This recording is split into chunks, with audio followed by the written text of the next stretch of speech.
फिर भी थी वेरी गुड। तो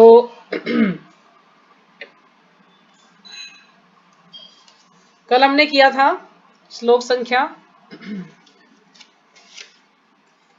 माता जी 62। हाँ जी बोलिए। इसमें ये भव को मतलब क्या, ये भौतिक जगत में हाँ गिरना जी, है? भौतिक भौतिक जगत। ठीक है माता जी। बहुकूप, कूप मीन्स वैसे कुआं होता है, लेकिन इसको हम्म। भौतिक संसार का ही कुएं के समान इसको माना गया है ना, कि भौतिक संसार में गिर जाएगा वो बहुकूप में।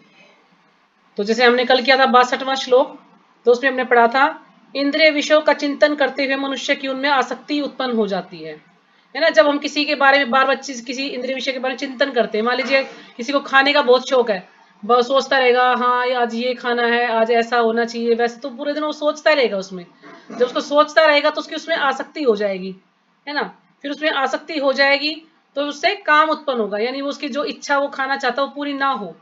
वो खाना चाहता है कि मुझे तो पिज्जा खाना है या मुझे मटर पनीर खाना है, और उसको दे दिया जाए सूखी रोटी, तो उसको गुस्सा आएगा। फिर तो गुस्सा आएगा तो उससे मतलब उसकी इच्छा पूरी नहीं, तो उसको फिर उसका क्रोध आएगा, और क्रोध के बाद फिर क्या होगा, जो अगला श्लोक था 63वां, तो क्रोध के बाद होगा उसका क्रोध से पूर्ण मोह उत्पन्न होता है, बहुत ज्यादा उसका क्रोध हो जाएगा, बिल्कुल आग बबूला हो जाएगा क्रोध में। फिर उससे मोह उत्पन्न होगा, यानी उससे बिल्कुल उसको इतना मोह हो जाएगा कि मतलब वो चीज चाहिए उसको। और फिर जब ज्यादा मोह हो जाएगा तो मोह से क्या होगा, स्मरण शक्ति का विभ्रम हो जाता है। जब ज्यादा हम किसी से मोहित हो जाते हैं, ज्यादा लगाव होता है, तो क्या होता है कि स्मरण शक्ति हमारी जो सोचने की जो शक्ति है वो भ्रमित हो जाती है। और जब वो माता भ्रमित हो जी, जाती है, हाँ जी, ये क्रोध से मोह कैसे उत्पन्न होगा? क्रोध आएगा तो गुस्सा ही होगा, उसमें मोह कैसे उत्पन्न नहीं होगा? मोह होगा माता जी, इसमें बताया, इसमें लिखा हुआ है कि ज्यादा क्रोध हो जाए तो फिर बिल्कुल उसको ऐसा हो जाएगा कि बस कुछ कर नहीं पाएगा, मतलब उसको चाहिए वो चीज। तो ऐसे ही बता रखा जो प्रभु जी बता रहे थे ना, कि उससे फिर उसको मोह हो जाएगा। और फिर मोह उत्पन्न होने के बाद क्या होगा कि जो उसकी सोचने की जो शक्ति है, स्मरण शक्ति है उसकी, वो बिल्कुल भ्रमित हो जाएगी। वो भ्रमित रहेगा, यानी वो सोच नहीं पाएगा कि मुझे क्या करना है, इतना ज्यादा भ्रमित हो जाएगा उससे। और फिर जब वो भ्रमित हो जाएगा तो उससे क्या होगा, उसकी जो बुद्धि है वो नष्ट हो जाएगी। जब बुद्धि नष्ट हो जाएगी तो फिर क्या होगा, बुद्धि नष्ट होने के बाद वो मनुष्य भवकूप में पुनः गिर जाता है, फिर से वो इस भौतिक संसार में, या इसे वो कहते हैं ना कि 99 के चक्कर में फिर से वो इसी में लगा रहेगा, जन्म मृत्यु के चक्कर में फंस जाएगा। तो इसलिए सबसे पहले क्या हुआ, इंद्रिय विषयों का चिंतन, यानी जैसे मैंने कल आपको एक लड़की का उदाहरण दिया था कि कोई लड़का किसी लड़की को पसंद करता है, तो वो उसमें आसक्त हो जाता है ना। फिर उसके बाद उसकी काम की इच्छा, उसकी इच्छा होती है, अगर इच्छा पूरी नहीं होती फिर उसको क्रोध आ जाता है। फिर क्रोध आने के बाद क्या कि वो बिल्कुल उससे और ज्यादा मतलब मोहित होता है, क्रोध, बहुत ज्यादा क्रोध होता है उसको। फिर उसके बाद वही उसकी जो है इच्छा, मतलब फिर वो भ्रमित हो जाता है, उसकी सोचने समझने की शक्ति मतलब भ्रमित हो जाती है वो। और उसके बाद फिर वो क्या था, जब भ्रमित हो जाती है तो बुद्धि नष्ट हो जाती है, मतलब वो सोच नहीं पाता कि मुझे क्या करना है क्या नहीं करना, इतना उससे वो भ्रमित हो जाता है। और फिर उससे जब बुद्धि भी नष्ट हो जाती है तो उसका कहते हैं पूरा नाश ही हो जाता है, जब उसका बुद्धि नष्ट हो जाती है संपूर्ण विनाश हो जाता है। और क्या करता है, फिर भवकूप में गिर जाता है, यानी भवकूप में गिरना यानी पतित हो जाता है वो। यानी भक्ति के उसमें बताया है कि यदि हम इंद्र विषयों को चिंतन करेंगे तो फिर हम भक्ति नहीं कर पाएंगे, क्योंकि धीरे धीरे हमारे अंदर ये सारे जो है चेंजेस आएंगे, और उसके बाद फिर हम इस भवकूप में फिर से गिर जाएंगे। जैसे रूप गोस्वामी ने श्लोक का दिया था ना, प्राप्चीकतया बुद्धिया हरि संबंधिन वस्तुनः मुमुक्षुभिः परित्यागो वैराग्यम फल्गु कथ्यते। यानी कृष्ण भावनामृत के विकास से मनुष्य जान सकता है कि प्रत्येक वस्तु का उपयोग भगवान की सेवा के लिए किया जाता है। जब तक हम भगवान की सेवा के लिए उपयोग नहीं करते सभी इंद्रियों को, तो तब तक फिर हम भ्रमित रहते हैं। मान लीजिए हमारी एक इंद्रिय भी ऐसी है जो कि भगवान की सेवा में नहीं लगी लगी हुई, तो उससे भी हम जो है भ्रमित हो सकते हैं, हम इस भवसागर में फिर से आकर गिर सकते हैं, यानी हम भक्ति से पतित हो सकते हैं यदि एक इंद्रिय भी हमारी हमारे वश में नहीं होती है, वो कार्य नहीं करती है अच्छे से।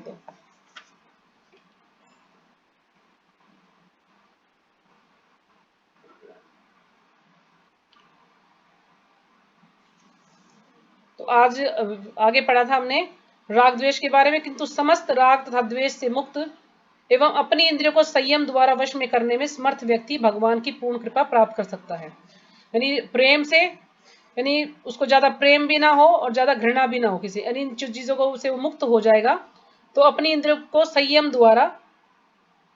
द्वारा वश में करने में वो योग्य हो जाएगा, समर्थ हो जाएगा अपनी इंद्रियों को वश में करने के लिए। यदि इन चीजों से वो मुक्त हो जाता है, राग और द्वेष से, उसके बाद वो फिर भगवान की पूर्ण कृपा प्राप्त कर सकता है, यदि इन दो चीजों से वो मुक्त हो जाए तो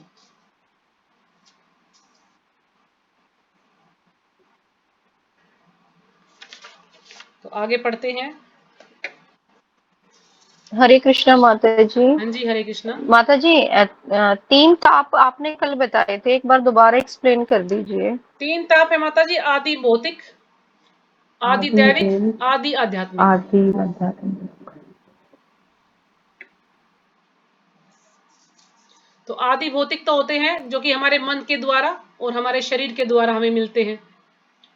यदि मन हमारा विचलित रहता है या हमारे शरीर में कोई बीमारी हो जाती है, तो उसके कारण जो हमें ताप मिलते हैं, जो कष्ट मिलते हैं, वो है आदि भौतिक। फिर दूसरा है आदि दैविक। आदि दैविक होते हैं जो कि देवताओं द्वारा हमें मिलते हैं, जैसे कि ज्यादा बारिश हो गई, आंधी है, तूफान है, सूखा पड़ गया, है ना, बाढ़ आ गई, तो ये ऐसे जो भी कष्ट हमें मिलते हैं वो आदि दैविक कहलाते हैं। फिर है आदि आध्यात्मिक। आदि आध्यात्मिक जो कि हमें दूसरे जीवों से जो मिलते हैं, भले मच्छर हमें काटते हैं, है ना, या जैसे कोई कुत्ता है, बिल्ली है, बंदर है, जो हमें परेशान करता है, कोई मनुष्य भी हो सकता है जिससे हमें कोई कष्ट मिल रहा है दूसरे लोगों से, तो वो भी इसमें आता है। तो इस प्रकार से आदि आध्यात्मिक कष्ट होते हैं। तो 3 ताप इंसान को, सभी को परेशान करते हैं ये। लेकिन जो भक्ति में जुड़ जाता है तो वो इन पर ज्यादा ध्यान नहीं देता, लेकिन जो भक्ति में नहीं जुड़ता वो इनको महसूस करता कि हाँ, ये कष्ट मुझे इससे मिल रहा है, इसने मुझे ये ऐसा बोला, इसने मुझे ऐसा कर दिया, तो वो ऐसा सोचता रहता है। लेकिन जो भक्ति में लग जाता है वो फिर उनको सहन करता है। कष्ट तो उसके जीवन में भी आएंगे, ये तो नहीं है कि भक्ति में जुड़ गया तो उसको कोई कष्ट नहीं आएंगे, कष्ट आएंगे, लेकिन वो सहन करने की शक्ति उसको मिल जाएगी। उसको ये अच्छे समझ आ जाएगा कि ये सब मेरे कर्मों के अनुसार भी है, तो वो फिर ज्यादा इनसे दुखी नहीं होगा। लेकिन जो भक्ति में नहीं जुड़ता वो ज्यादा विचलित रहता है, दुखी रहता है। तो आगे पढ़ते हैं। फिर हमने किया था, जी, अगला किया था हमने 65वां श्लोक। किस प्रकार से कृष्ण भावनामृत में तुष्ट व्यक्ति के लिए संसार के तीनों ताप नष्ट हो जाते हैं, है ना। जो कृष्ण भावनामृत में तुष्ट है, यानी कृष्ण भावनामृत में पूर्णतः लगा हुआ है, ऐसे व्यक्ति के लिए संसार के तीनों ताप नष्ट हो जाते हैं, और ऐसी तुष्ट चेतना होने पर उसकी बुद्धि शीघ्र ही स्थिर हो जाती है, क्योंकि उसकी चेतना भी तुष्ट हो जाएगी, उसकी चेतना शुद्ध हो जाएगी, और उसकी जो बुद्धि है वो भी शीघ्र स्थिर हो जाएगी, यानी एक जगह उसकी बुद्धि रहेगी, स्थिर हो जाएगी। नहीं तो वो भी बुद्धि भी उसकी, ऐसी चेतना भी उसकी स्थिर नहीं होगी, बुद्धि भी स्थिर नहीं होगी, कुछ कुछ सोचता रहेगा। लेकिन जब वो भक्ति में लग जाता है तो एक जगह स्थिर हो जाती है। तो अगला पढ़ते हैं हम 66वां श्लोक। नास्ति बुद्धिर्युक्तस्य न चायुक्तस्य भावना न चा भावयतः शांति रसा शांतस्य कुतः सुखम। हाँ जी, जो भी पढ़ना चाहे श्लोका पढ़ सकता है। हरे कृष्ण माता जी ने अध्यात्म का 2 गीता का सार उल्लेख किया गया था। नास्ति बुद्धिर्युक्तस्य नास्ति भावना नास्ति शांति कुतः सुखम। हरे कृष्ण माता जी। हरे कृष्ण। हरे कृष्ण। हाँ जी, हरे कृष्णा, प्रणाम माता जी।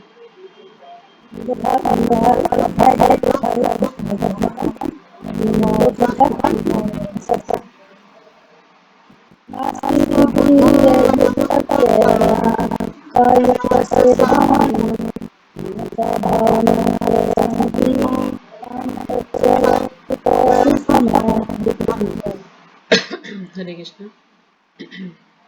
और कोई? हाँ जी, हरे कृष्ण माता जी।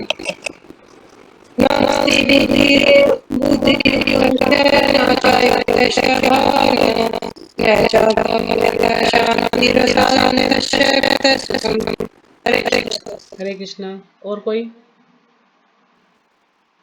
हरे कृष्ण माता जी। दस रहते अनाज चाहे दस भावना न चाहे शांति विचार सहज सुखम।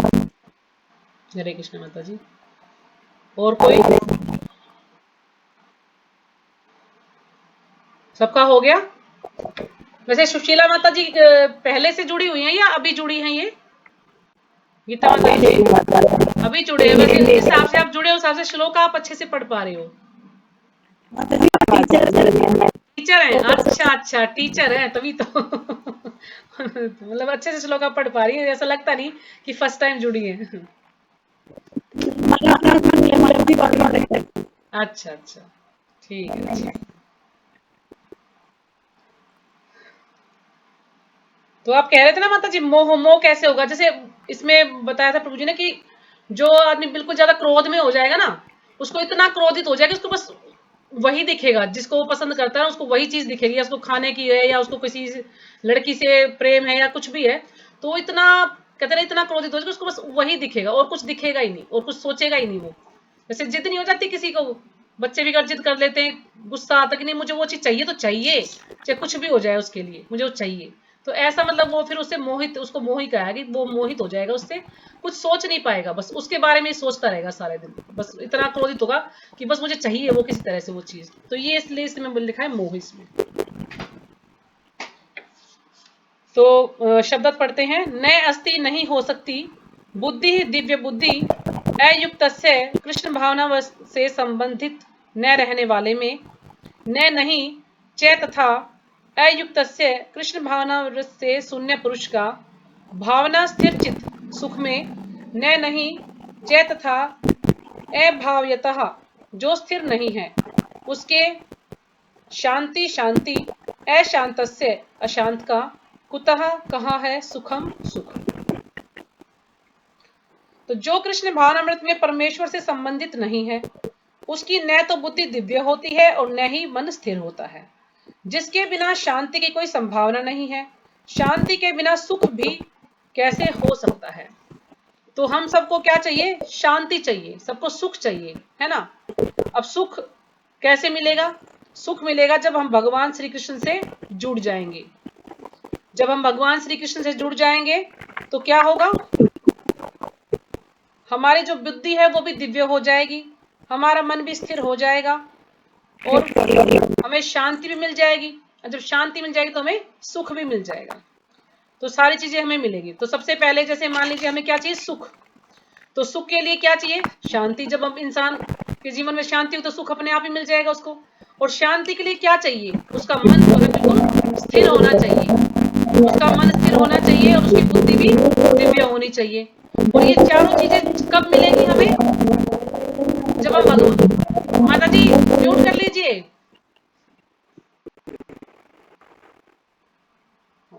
हाँ जी। तो ये चीजें हमें कब मिलेंगी? जब हम भगवान से जुड़ेंगे, क्योंकि सबको सुख चाहिए। और सुख कब मिलेगा? जब इंसान शांति होगी। जब शांति कब होगी? जब उसका मन स्थिर और उसकी बुद्धि दिव्य होगी। लेकिन ये चारों चीजें कब पूरी होंगी? जब भगवान में से जुड़ जाएंगे, भगवान की भक्ति करेंगे तो ये चारों चीजें होंगी और तभी हमें सुख की प्राप्ति होगी। यदि हम भगवान से नहीं जुड़ते तो हम हमेशा अशांत रहते हैं, है ना। हमें कोई भी सुख का अनुभव नहीं होता, कुछ ना कुछ परेशानी रहती है और हमारी जो बुद्धि है वो भी स्थिर नहीं होगी और ना ही हमारा मन भी स्थिर नहीं होगा और हमारी बुद्धि भी दिव्य नहीं होगी जब तक हम भक्ति से नहीं जुड़ते। लेकिन जब हम कृष्ण भावनामृत से जुड़ जाते हैं तो भी तभी हम सुखी रह सकते हैं। अगर हम भक्ति से नहीं जुड़ते, चाहे हमारे पास कितना ही रुपया पैसा क्यों ना हो, है ना, चाहे कितना ही अच्छा परिवार हो, सब कुछ क्यों ना हो, सारे सुख सुविधाएं हमारे पास हो, लेकिन फिर भी व्यक्ति सुखी नहीं हो सकता जब तक वो भगवान से नहीं जुड़ता। वो सुखी नहीं, चाहे वो प्रयास करे, ऐसा दिखाए कि नहीं नहीं मैं तो सबसे ज्यादा सुखी हूं, लेकिन ऐसा हो नहीं सकता। जो भगवान से नहीं जुड़ता वो सुखी हो ही नहीं सकता, उसे कुछ ना कुछ कष्ट सताएंगे। अगर सबके पास सब कुछ भी है, जैसे एक आपने शायद सुना भी होगा, अमोगला प्रभु का उदाहरण है। अमोगला प्रभु ने एक लेडीज आई उनके पास और उन्होंने कहा कि मेरी बहू बड़ी दुखी रहती है। तो उन्होंने कहा कि आप अपनी बहू को लेके आना, मैं उनसे बात करता हूँ, पूछता हूँ भी क्यों दुखी है वो। तो उनसे पूछा कि आप क्यों दुखी है, क्या कारण, आपकी सास ससुर आपको परेशान करते हैं? कहते हैं नहीं, मेरे सास ससुर तो बहुत अच्छे हैं, मुझे बेटी की तरह से रखते हैं। फिर क्या आपके बच्चे आपको परेशान करते? नहीं, मेरे बच्चे तो बहुत रिस्पेक्ट करते हैं मेरी। फिर क्या आपके पति आपको परेशान करते हैं? नहीं नहीं, मेरे पति तो बहुत अच्छे हैं। फिर आप दुखी क्यों हैं? क्या कारण आपके, आप डिप्रेशन में जा रही है, क्या कारण आपके दुख का? वो कह रही है कि मैं चाहती हूँ कि अमेरिका अमेरिका में जाकर रहें, लेकिन मेरे पति नहीं मानते, वो कहते नहीं इंडिया में ही रहेंगे। इस कारण से वो दुखी है। अब बताइए, कोई दुख की बात है? जबकि उसके पास रुपया, पैसा, अच्छे बच्चे, अच्छे सास ससुर, सब कुछ उसके पास, लेकिन उसको दुख क्या है कि वो अमेरिका जाना चाहती है और वो चाहते हैं कि इंडिया में रहे। तो हर इंसान को कुछ ना कुछ दुख होता है, या किसी को कुछ और भी दुख। मान लीजिए उसके बच्चे भी अच्छे हैं, परिवार भी सब कुछ अच्छा है, लेकिन कुछ ना कुछ उसको और चीज टेंशन हो जाएगी कि हाँ मेरे पास ये चीज नहीं है, तो मुझे भी ये चीज चाहिए और ज्यादा अच्छा चाहिए। तो हर इंसान को कुछ ना कुछ टेंशन रहती है, किसी न किसी कारण से दुख होता ही है उसको। कोई अपने शरीर से दुखी है, कोई अपने अगर सब कुछ ठीक है तो पड़ोसियों को देकर दुखी होता है।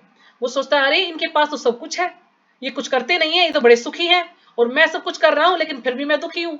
तो इस कारण से भी वो दुखी रहता है। तो हर इंसान का अपना अपना स्वभाव होता है कि वो किस कारण से दुखी रहता है। तो आगे पढ़ते हैं तात्पर्य शिल्पराज जी के द्वारा। शिल्पराज जी की जय। कृष्ण भावना भावित हुए बिना शांति की कोई संभावना नहीं हो सकती। ठीक है ना, शिल्पराज जी समझा रहे हैं कि जब तक हम कृष्ण भावना भावित नहीं होते तो शांति की कोई संभावना ही नहीं है कि हमें शांति मिलेगी। अतः 5वें अध्याय में 5.29 में इसकी पुष्टि की गई है कि जब मनुष्य यह समझ लेता है कि कृष्ण ही यज्ञ तथा तपस्या के उत्तम फलों के एकमात्र भोक्ता है, कि जो 5.29वां श्लोक उसमें लिखा है ना, भोक्तारम यज्ञ सर्वलोक महेश्वरम सर्व सुहृदम सर्वभूतानाम ज्ञात्वा शांतिम रिचति, कि मैं ही क्या हूं, मैं ही भोक्ता हूं और मैं ही सभी ईश्वरों का महेश्वर हूं। यानी ईश्वर तो है, सभी देवता को ईश्वर कहा गया, लेकिन भगवान क्या है, महेश्वर है। ईश्वरों के भी ईश्वर है भगवान, और वही भोगता है, वही भोग करने वाले हैं, और सब क्या है, उनके लिए भोग्य है। लेकिन अब हम सोचे कि नहीं नहीं, हम हैं भोगता, हम स्वामी हैं, तो ये गलत होगा, क्योंकि भगवान ही भोगता है, भगवान ही सब कुछ करने वाले हैं। तो कृष्ण ही यज्ञ तथा तपस्या के उत्तम फलों के एकमात्र भोक्ता हैं। जो भी हम यज्ञ करते हैं, तपस्या करते हैं, तो उनके सबके एकमात्र भोक्ता कौन है, भगवान श्री कृष्ण। और समस्त ब्रह्मांड के स्वामी हैं। अब समस्त ब्रह्मांड के स्वामी भी हैं तथा वे समस्त जीवों के असली मित्र भी हैं। भगवान ही असली मित्र हैं सबके, तभी उसे वास्तविक शांति मिल सकती है। तभी हमको वास्तविक शांति मिल सकती है, क्योंकि भगवान ही ऐसे मित्र हैं हमारे, जो कि हमारा कभी भी साथ नहीं छोड़ते हैं। अब हमारे रिश्तेदार हैं, वो कुछ समय के लिए हमारा साथ देते हैं। मान लीजिए कुछ ऐसी परिस्थिति हो कि हम बहुत ज्यादा गरीब हो जाएं, है ना, हमारे पास खूब पैसा, लेकिन हम किसी तरह, तो जो पड़ोसी हमारा या जो रिश्तेदार हमारा साथ दे रहे थे वही हमसे दूर हो जाएंगे। अरे क्यों, कौन जाएगा इसके पास, ये तो ऐसा ही है, मैम नहीं जा रहे। या कोई इंसान सारा दिन रोता रहता है किसी चीज के लिए, तो कोई भी उसके पास बैठना पसंद नहीं करे। अरे जब जाओ, जब रोता ही रहता है, हम नहीं बैठते। तो लेकिन जो भगवान है, हम कैसी भी परिस्थिति में है, भगवान हमारा साथ देते हैं। कहते हैं कि जब हमारी मृत्यु हो जाती तो भी भगवान हमारा साथ नहीं छोड़ते। रिश्तेदार जाएंगे तो शमशान घाट तक जाएंगे, वहां तक हमें छोड़ के आ जाएंगे। घर वाले भी बस जब तक हम जीवित हैं तभी हमारा साथ है, उसके बाद हमें 13 दिन तक तो सब याद, उसके बाद कोई याद नहीं करता। लेकिन भगवान का बताया कि भगवान जब हम दूसरी योनि में भी जाते हैं तो भी भगवान हमारे साथ रहते हैं। हम यदि प्रेत योनि में भी हैं तो भी भगवान हमारे साथ रहते हैं। परमात्मा स्वरूप भगवान हमारा कभी भी साथ नहीं छोड़ते हैं। तो इसलिए भगवान ही हमारे असली मित्र हैं, तभी उसे वास्तविक शांति मिल सकती है। अतः यदि कोई कृष्ण भान भावित नहीं है तो उसके मन का कोई अंतिम लक्ष्य नहीं हो सकता। यदि वो कृष्ण भान भावित नहीं है, भगवान से नहीं जुड़ता है, तो उसके लक्ष्य का उसके कोई अंतिम लक्ष्य नहीं हो सकता है उसके मन का, क्योंकि मन में कुछ ना कुछ चलता रहता है। मन में इतने विचार आते रहते हैं, सारा दिन कुछ ना कुछ चलता रहता है, मन हमारा शांत नहीं रहता है। मन की चंचलता का एकमात्र कारण अंतिम लक्ष्य का अभाव है।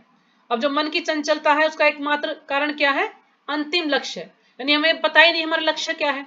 हमारा लक्ष्य क्या होना चाहिए कि हमें भगवान के धाम जाना है। हम सबका एक ही लक्ष्य होना चाहिए, भगवान के धाम जाना है और भगवान की सेवा करनी है, बस। और कोई लक्ष्य नहीं होना चाहिए। लेकिन आजकल लोगों के अलग अलग लक्ष्य बनते हैं, किसी को कुछ चाहिए, किसी को कुछ चाहिए, तो सबके अलग अलग लक्ष्य होते हैं और इसलिए वो दुखी रहते हैं।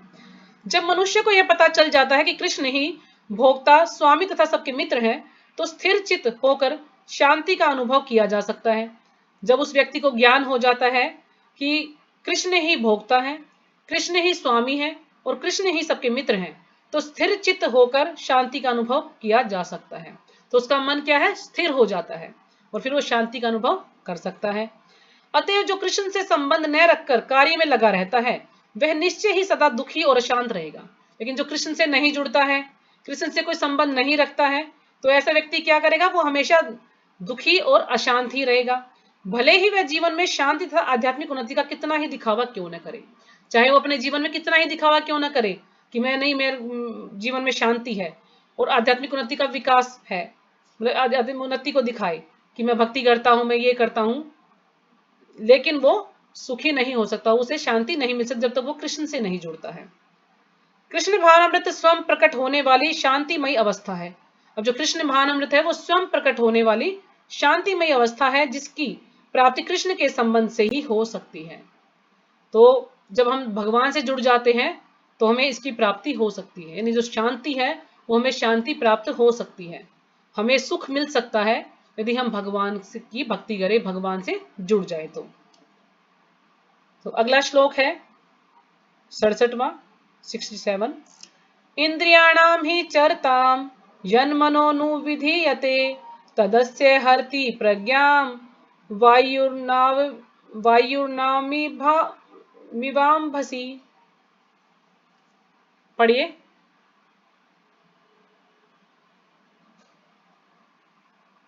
हरे कृष्ण माता जी श्लोक संख्या 67।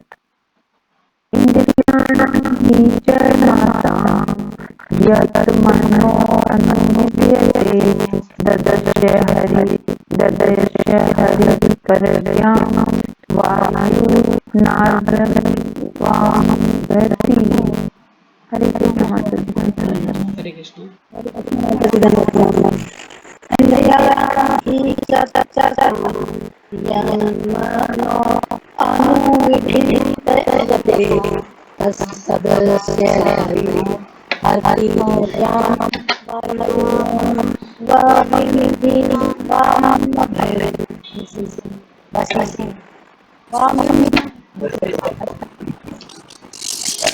हरे कृष्ण माता जी। हाँ जी, हरे कृष्ण पढ़िए।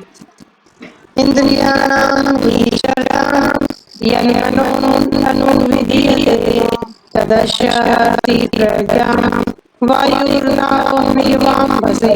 हरे कृष्ण माता जी। हाँ जी, और किसी को पढ़ना है? हरे कृष्ण माता जी। हाँ जी, हरे कृष्ण।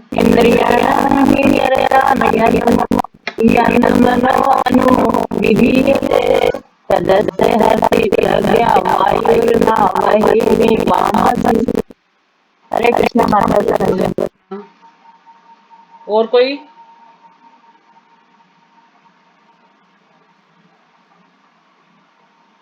सबका हो गया? करें शुरू?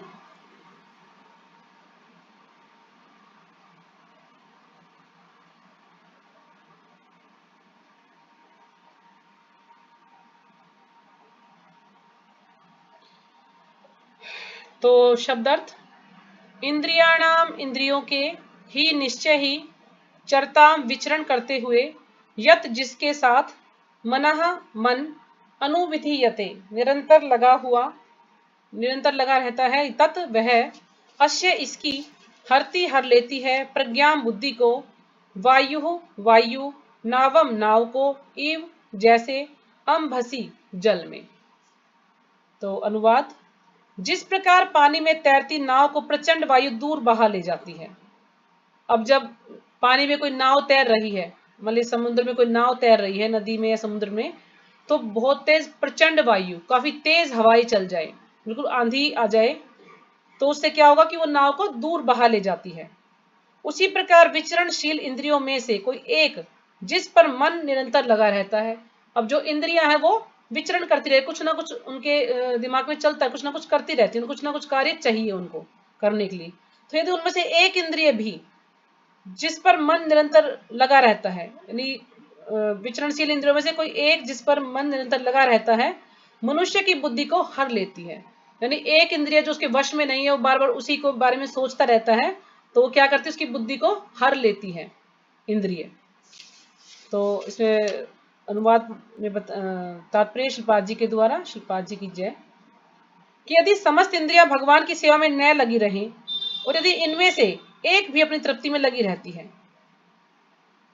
यानी भगवान की सेवा में लगी रही सारी इंद्रियां तो ठीक है, लेकिन उनमें से एक इंद्रिया भी अपनी तृप्ति में लगी रहती है, अपनी इच्छा को पूरा करने में लगी रहती है तो वह भक्त को दिव्य प्रगति पथ से विफत कर सकती है। यानी जो भक्त है उसको दिव्य प्रगति पथ से, यानी इसको जो भगवान की तरफ वो जा रहा है कि उसकी जो है अच्छी प्रगति हो उसमें, तो उसे विफत कर देती है, यानी इसको वो भटका देती है उस मार्ग से, उसको वो जो मार्ग पे चल रहा है उससे उसको अलग मार्ग पर कर देती है कि दूसरे गलत मार्ग में चला जाए।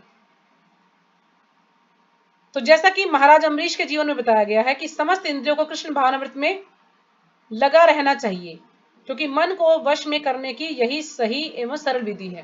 तो जैसे अम्बरीश महाराज ने क्या किया था, अपनी सारी इंद्रियों को भगवान की सेवा में लगा दिया था।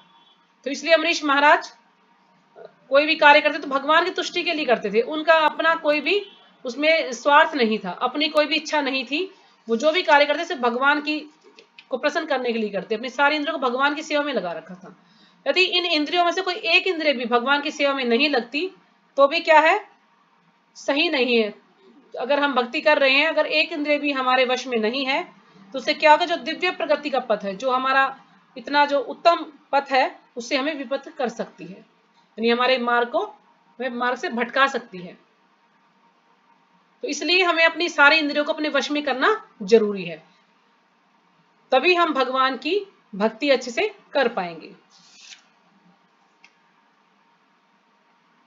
तो अगला श्लोक है 68वां 68। तस्माधस्य महाबाहो निगृहीतानि सर्वशः इंद्रियाणि इंद्रियार्थे अभ्यस्तस्य प्रज्ञा प्रतिष्ठिता। पढ़िए। हरे कृष्ण माता जी। श्लोक संख्या 68। तस्माद्यस्य महाभागो निग्रहाद्यानि सर्वशः इंद्रियार्थभ्यास्तस्य प्रज्ञा प्रतिष्ठिता। हरे कृष्ण। हरे कृष्ण। पढ़िए। तस्मादस्य महाभावो निग्रहितानि सर्वस्य इंद्रियाणि इंद्रियार्थे तस्य प्रज्ञा प्रतिष्ठिता।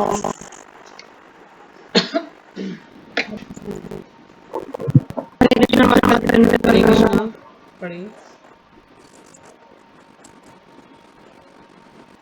तस्मादस्य महाभावो निगृहीतानि सर्वशः इंद्रियाणि इंद्रियार्थे अभ्यस्तस्य प्रज्ञा प्रतिष्ठिता।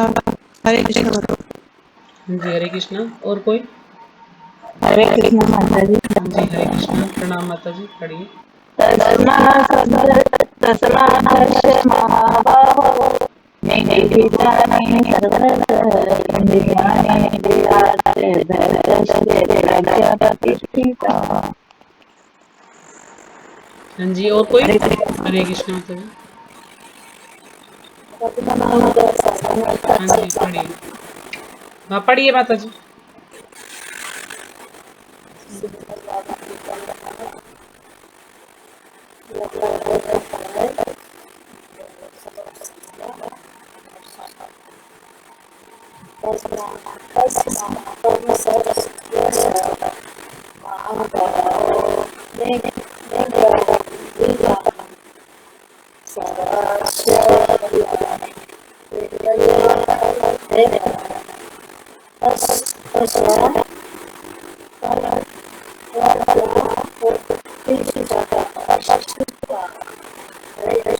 हरे कृष्ण माता जी। और कोई?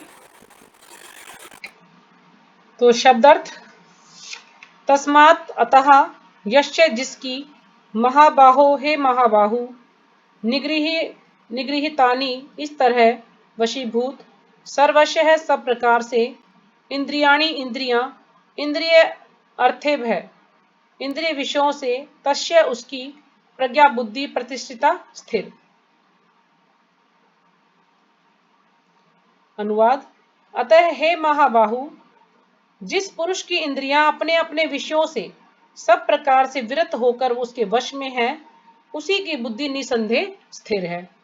तो यहाँ पर भगवान बता रहे कि अतः हे महाबाहु, तो महाबाहु जिसकी भुजाएं शक्तिशाली हैं।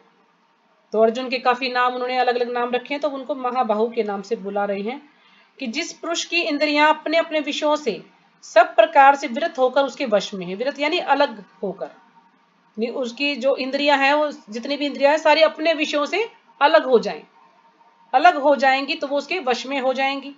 उसी की बुद्धि निसंदेह स्थिर होती है। तो उसकी बुद्धि, जिसकी इंद्रियां उसके वश में है, यानी अपने विषयों से अलग होकर उसके वश में है उस व्यक्ति के, तो उसकी बुद्धि निसंदेह में कोई शक नहीं है कि उसकी बुद्धि स्थिर रहेगी। तो तात्पर्य श्रीपाद जी के द्वारा, श्रीपाद जी की जय।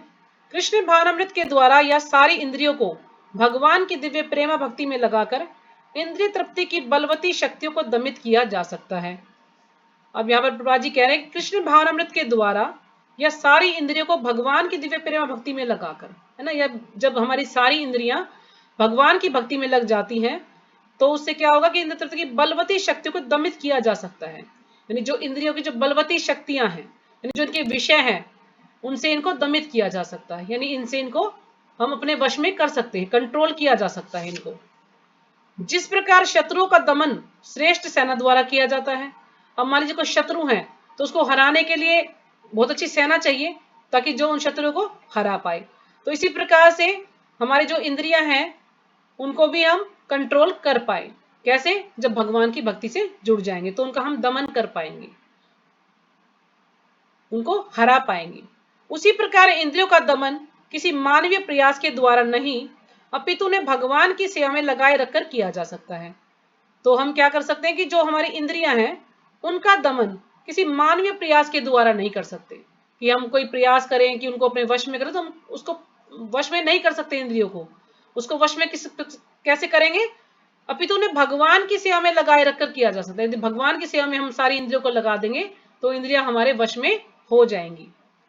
जो व्यक्ति यह हृदयगम कर लेता है कि कृष्ण भावनामृत के द्वारा बुद्धि स्थिर होती है, जो व्यक्ति यह सोच लेता, जिसको ज्ञान हो जाता है कि हमारी जो इंद्रियां हैं यानी कृष्ण भावनामृत में लगने से क्या होगा कि हमारी बुद्धि स्थिर होती है, जिसको एक ज्ञान हो जाता है, आत्म साक्षात्कार हो जाता है कि हमारी बुद्धि कब स्थिर होगी, जब हम भगवान से जुड़ जाएंगे। और इस कला का अभ्यास प्रमाणिक गुरु के पथ प्रदर्शन में करता है। और जो एक कला है इसका अभ्यास किसके निर्देशन में करता है? गुरु के निर्देशन में, जो कि प्रमाणिक गुरु है उसके पथ प्रदर्शन में करता है। यानी गुरु जैसे कहेंगे उन्हीं के अनुसार वो कार्य करता है। तो वह साधक अथवा मोक्ष का अधिकारी कहलाता है। तो वो क्या बन जाता है? वो कृष्ण का भक्त बन जाता है, साधक बन जाता है, और फिर वो मोक्ष का अधिकारी कहलाता है। तो यानी हमें क्या करना है कि अपनी सभी इंद्रियों को भगवान की सेवा में लगाना है, और किसके निर्देशन में? गुरु के निर्देशन में रहकर। जैसे जैसे गुरु हमें बताएंगे वैसे वैसे हमें कार्य करना है, तो हम अपनी इंद्रियों को वश में कर सकते हैं। नहीं तो हम अपनी इंद्रियों को वश में नहीं कर सकते कि हम अपने अनुसार जबरदस्ती हम सोचें। जैसे कुछ लोग जिद हट कर लेते ना कि नहीं, मैं आज ये खाना नहीं खाऊंगा, मैं या ये कार्य नहीं करूंगा, लेकिन थोड़ी देर बाद फिर वो करने लग जाते हैं। तो हम अपनी इंद्रियों को अपने एकदम से उसका दमन नहीं कर सकते, उसको हम कंट्रोल में नहीं कर सकते। जैसे कि काफी समय पहले की बात है कि मैं जिस गांव में मैं छावला गांव से हूं, तो वहां पर एक व्यक्ति था। तो उस व्यक्ति ने क्या कहा, काफी समय की बात है, तो उन्होंने कहा कि वो थोड़ा भक्ति में आ गया। उसने कहा कि हम पति पत्नी का संबंध नहीं रखेंगे, भाई बहन की तरह से रहेंगे घर में। ये पॉसिबल है? नहीं हो सकता। तो उन्होंने एक पंचायत बैठाई और सबको कहा कि हम आज से ना हम पति पत्नी के हिसाब से नहीं रहेंगे, भाई बहन के हिसाब से रहेंगे। तो गांव वालों ने सबने आश्चर्य हुआ लेकिन कुछ नहीं बोले। और फिर क्या हुआ कि थोड़े दिन बाद पता लगता है कि उनको एक पुत्र की प्राप्ति हुई है। अब भाई बहन के हिसाब से तो पुत्र कैसे हो गया? तो यानी हम जबरदस्ती अपनी इंद्रियों को कंट्रोल नहीं कर सकते हैं। धीरे धीरे जब भक्ति में उनको लगाएंगे तो धीरे धीरे हम उन पे संयम रख सकते हैं, कंट्रोल कर सकते हैं। एकदम से हम उनको कंट्रोल करना चाहें तो नहीं करेंगे। अब हम सोचते हैं कि हम भक्ति में जुड़ गए हैं, ठीक है, हम ये कार्य नहीं करेंगे, लेकिन ऐसा हो सकता है? नहीं होता ना, क्योंकि जो मन है, मन हमारे वश में नहीं है। लेकिन हाँ, धीरे धीरे जब भक्ति में लगते हैं तो मन हमारे वश में आ जाएगा, हमारी इंद्रियां हमारे वश में आ जाएगी। एकदम से कोई ऐसा नहीं कर सकता। जैसे कई लोगों को मैंने ये भी देखा कि आज मेरा जप नहीं हुआ है, आज मेरा जप नहीं हुआ तो मैं खाना नहीं खाऊंगी। मतलब रात के 12 बज गए उसको, हमारे घर पे कुछ प्रोग्राम था दीदी के घर पे, तो वो आई थी, मैंने सबको जैसे प्रसाद दिया, तो उनको भी कहा कि माता जी आप भी खाइए। कह रही मेरा जप नहीं हुआ आज।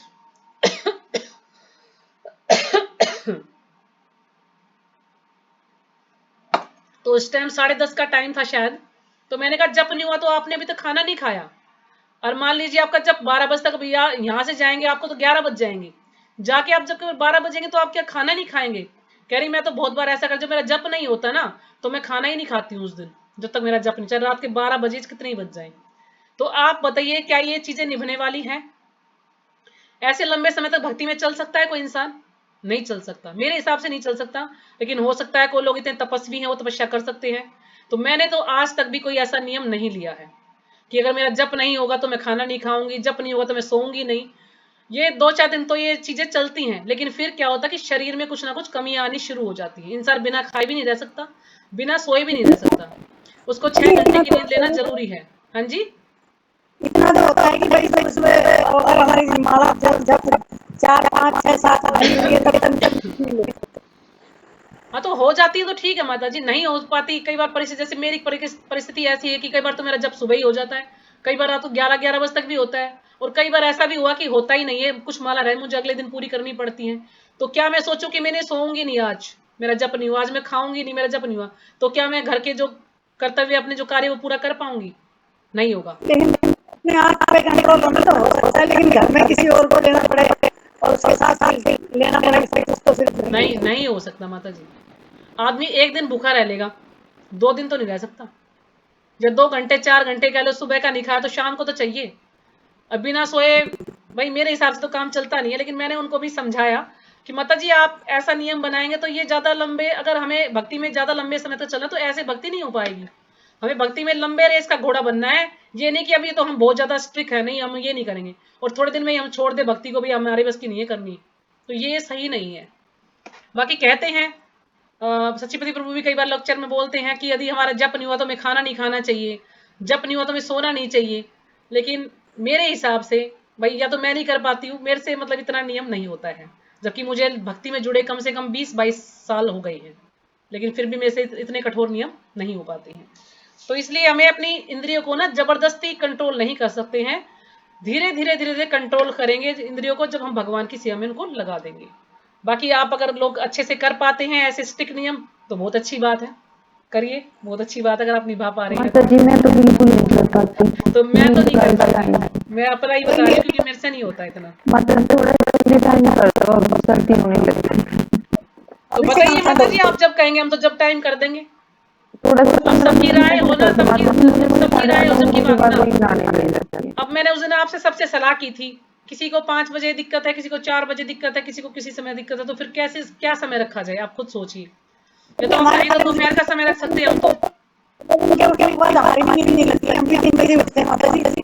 हम भी उठते हैं माता जी, मैं 3 बजे तो नहीं उठती, 4 बजे तो मैं भी उठ जाती हूँ। ये माता जी दिन में रेस्ट नहीं करती ना, इसलिए इनको नींद आती है। माता जी दिन में नहीं सोती। तो बताइए फिर क्या टाइम किया जाए, आप जैसे सब कहेंगे मैं वैसे ही टाइम रख दूंगी। सही है, फिर उससे कौन सा जल्दी करे काम नहीं होएगा। तो दिन में रख लो कोई भी टाइम, 2 बजे 3 बजे 4 बजे 5 बजे, कोई टाइम जिसको सबको सही हो, सबके लिए सही हो टाइम, ऐसा कोई समय रख धीरे सकते धीरे हैं। 15 मिनट के टाइम में हम करोगे तो हो जाएगा। माता जी जैसे अभी नहीं होना है तो 8:45 कर दो, तो 9:30 9:30 कर क्लास दीजिए, खत्म हो जाए। 9:45 बजे कर दो। आप 8:45 कर दो माता जी, ये सही है। और थोड़ा थोड़ा सा करना पड़ेगा, नहीं माता जी तो 8:30 के बाद वाली नहीं जाएगी। हाँ तो ठीक है, तो फिर भाई दिन में समय कर लो ना तुम, जैसे आदिल्ला माता जी क्लास लेते हो आप लोग, तो एक क्लास छोड़ दो उनकी, यही हो सकता माता है। जी आपकी क्लास 5 बजे भी आपकी कौन सी छोड़ देंगे? 5 बजे वाली छोड़ सकते हैं, 5 बजे वाली छोड़ सकते हैं क्लास, 5 लेकिन बजे 5 बजे कविता माता जी दूध लेने जाती हैं, 4 बजे की 5 बजे उस दिन बोल रही थी। कोई दूर लेने जाता है, खाई के पास नहीं, किसी के पास नहीं है। कोई नहीं रात में रहने दो, पर 8:45 का टाइम कर दो। हाँ तो हम ऐसे भी कर सकते हैं, हम 8:45 बजे क्लास शुरू करें और 9:30 बजे कंप्लीट कर दें उसको, ठीक है ना। जरूरी नहीं कि हम उसको 10 बजे तक चलाएं, पौने घंटे की काफी है। जैसे जैसे जब समय थोड़ा मिलेगा तो फिर और थोड़ा टाइम बढ़ा देंगे, ठीक है ना, तो हमको 9:30 बजे तक रख सकते हैं क्लास को। हाँ जी सावित्री माता जी बोलिए। माता जी ठीक है, 9:30 बजे शुरू करके 9:30 बजे खत्म। हाँ तो 9:30 बजे तक खत्म कर देते हैं, क्योंकि आगे अब सर्दियाँ आएंगी ना, तो फिर थोड़ी दिक्कत होगी सभी को ना। हाँ तो ठीक है 9:30। तो अभी और श्लोका नहीं लिया जाए, फिर यहीं पे विराम किया जाए, या एक श्लोका और लिया जाए माता जी? माता जी तो गई। ठीक है फिर हम यहीं पे विराम करते हैं, और श्लोका नहीं लेते हैं। तो सुमन माता जी भी चली गई क्या? माता जी भी चली गई हैं, तो उनको मैंने बोला था कल श्लोका करने के लिए, तो चलो मैं उनको फोन पे बोल देती हूँ, वो श्लोका कर लेंगी कल 2, और परसों तो छुट्टी रहेगी जन्माष्टमी की, तो कल क्लास होगी। ठीक है, तो कल फिर 8:45 बजे आइएगा सब, 8:45 बजे से 9:30 बजे तक रखेंगे क्लास कल। ठीक है, तो यहीं पे विराम करते हैं।